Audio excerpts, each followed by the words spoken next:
بسم اللہ الرحمن الرحیم۔ اللہ تبارک و تعالی نے ارشاد فرمایا، یا ایھا النبی اذا طلقتم النساء فطلقوہن لعدتہن واحصوا العدۃ واتقوا۔ ارشاد فرمایا، اے نبی مکرم، مومنوں سے کہیے جب تم اپنی عورتوں کو طلاق دو تو ان کی اور عدت کا شمار رکھو اور اللہ سے ڈرتے رہو۔ طلاق کی اقسام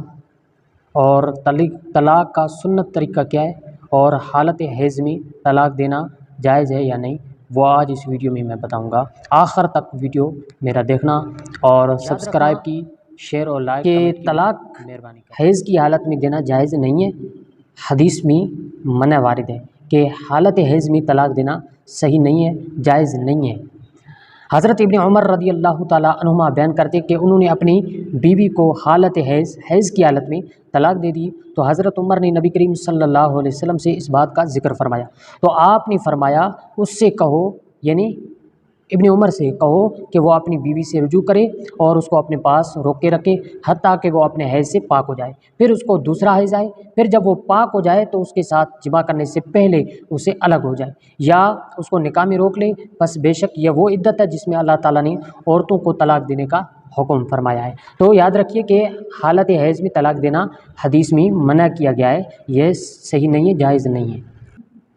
طلاق کا سنت طریقہ کیا ہے؟ اس کی دو صورتیں بنتی ہیں۔ پہلے یہ یاد کر لینا کہ ہمارے اصحاب کا قول یہ کہ طلاق جو ہے جو برطریق سنت یعنی سنت طریقہ کیا ہے، اس کے دو صورتیں بنتی ہیں۔ ایک صورت یہ کہ ایک صورت کا تعلق وقت سے ہے اور وہ یہ کہ طلاق اس طور میں دی جائے جس طور میں اس نے اپنی بیوی سے جماع نہ کیا ہو، ہم بستری نہ کی ہو، اس میں طلاق دے تو یہ طریقہ سنت ہے، یا اس کی بیوی حاملہ ہو اور اس کا حمل ظاہر ہو چکا ہو۔ طلاق کی سنت کی دوسری صورت کا تعلق عدد سے ہے، وہ یہ ہے کہ ایک طور میں ایک سے زیادہ طلاق نہ دی جائے۔ یاد رکھ لینا طلاق کا جو سنت طریقہ ہے وہ ان کی دو صورتیں بنتی ہیں۔ پہلی صورت یہ ہے کہ طلاق جو دی جائے وہ طہر میں دی جائے، یعنی حیض کے علاوہ جو اس کے پاکیزگی والے دن ہیں ان میں طلاق دی جائے، اور دوسری صورت یہ ہے کہ ایک طور میں ایک ہی طلاق دی، ان کے یہ دو صورتیں بنتی ہیں۔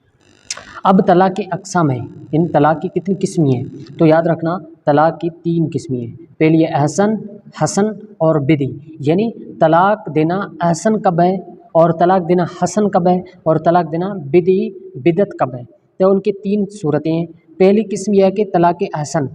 جن ایام میں عورت ماہواری سے پاک ہو، ان ایام میں بیوی سے مقاربت ہم بستری نہ کی ہو، ان ایام میں صرف ایک طلاق دی جائے۔ اس میں دوران عدت مرد کو رجوع کا حق رہتا ہے، یعنی کہ جن ایام میں عورت ماہواری سے پاک ہو گئی ہے اور اس طہر میں اس نے ہم بستری بھی نہ کی ہے تو اس میں ایک طلاق دی جائے تو یہ طریقہ احسن ہے، اور اس میں جو ایک طلاق دی ہے طور میں اس میں مرد کو رجوع کا حق بھی رہتا ہے، وہ رجوع کر سکتا ہے، اور اگر عدت اس نے رجوع نہیں کیا اور عدت گزر گئی تو وہ عورت بائنہ ہو جاتی ہے اور فریقین کی باہمی رضامندی سے دوبارہ نکاح ہو سکتا ہے۔ یہ طریقہ احسن ہے۔ اور دوسرا طریقہ ہے طلاق حسن، جن ایام میں عورت پاک ہو اور مقاربت بھی نہ کی ہو، ان ایام میں ایک طلاق دی جائے، اور جب ایک ماہواری گزر جائے تو بغیر مقاربت کیے دوسری طلاق دی جائے، اور جب دوسری ماہواری گزر جائے تو بغیر مقاربت کیے تیسری طلاق دی جائے۔ اس کے بعد جب تیسری ماہواری گزر جائے تو عورت مغلظہ ہو جائے گی اور اب شرعی حلالے کے بغیر اس سے دوبارہ عقد نہیں ہو سکتا۔ پہلے یاد رکھنا طلاق حسن کا طریقہ یہ ہے کہ جن ایام میں عورت پاک ہو، حیض و ماہواری سے پاک ہو، اس کے پاکی کے دن چل رہے ہو تو اس میں اس نے ہم بستری نہ کی ہو تو اس میں ایک طلاق دی، تو پہلا حیض گزر گیا، دوسری ماہواری میں بھی اس نے ہم بستری نہیں کی تو دوسری طلاق دے، اور اب دوسرا حیض گزر گیا، جب تیسرا حیض گزر گیا اور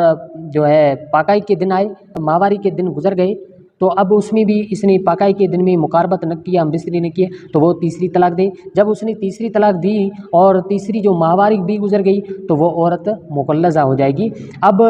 شرعی حلالے کے بغیر اس سے نکاح عقد نہیں ہو سکتا۔ اب طلاق بدعت، یعنی بدعی اور بدعت ایک ہی،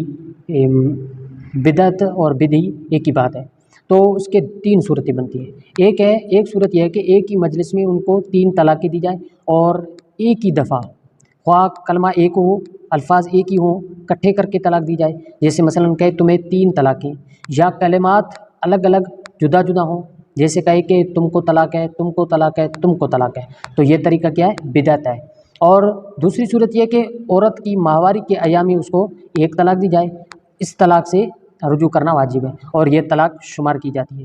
تیسری صورت یہ کہ جن ایامی عورت سے مقاربت کی ہو، ہم بستری کی ہو، ان ایامی عورت کو ایک طلاق دی جائے، طلاق بدی کسی صورت میں ہو اس کا دینے والا گنہگار ہوتا ہے۔